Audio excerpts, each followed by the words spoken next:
දන් දෙන්න හිත තියෙන කෙනෙකුට දන් දෙන්න දෙයක්වත් ළඟ තිබිලා දන් පිළිගන්න සුදුසුම පිරිසක් හෝ කෙනෙක් මුණ ගැහුණොත් එතන තමයි උපදින්නේ ආශ්චර්යවත් පිං.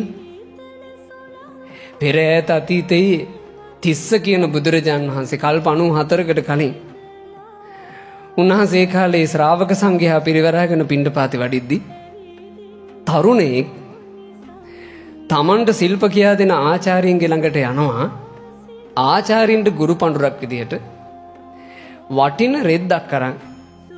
අද අපිට ඒක තේරෙන්නේ නැහැ පින්වතුනි.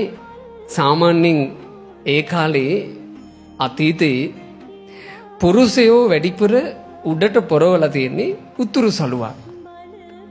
අද උතුරු සළුව කියන එක අපි අඳින්නේ ඇඳුමක් ඇඳලා ඊට උඩින්නේ. ඒ කාලේ එහෙම නෙමෙයි. පුරුෂයෝ ගොඩක් වෙලාවට උඩුකය නිරුවත්ව තියන් හිටියා. උඩුකය විශේෂ ගමනකදී වහගන්නේ තනි සළුවකින්. ඒ සළුවට තමයි කිව්වේ උතුරු සළුව. ඔය උතුරු සළුව ඉතින් එක එක වටිනාකමින් යුක්තයි.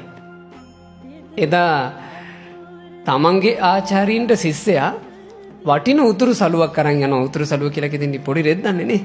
ඒක අරන් යනවා. යද්දී ඔහුට දකින්න ලැබුණා ලෝකනායක තිස්ස බුදුරජාණන් වහන්සේ සංඝයා පිරිවරන් මෙහෙම වඩිනවා. ඒ දර්ශනේ මෙයාට නිකන් මොකක්ද එකක් කළා. ඇත්තටම අපිට ඒක හිතා ගන්න බෑනේ පින්වතුනි. මේ බණ කියන මමවත් බණ අහන ඔයාලවත් ඒ දර්ශනේ හැබෑවට මැස් දෙකෙන් දැකලා නැහනේ.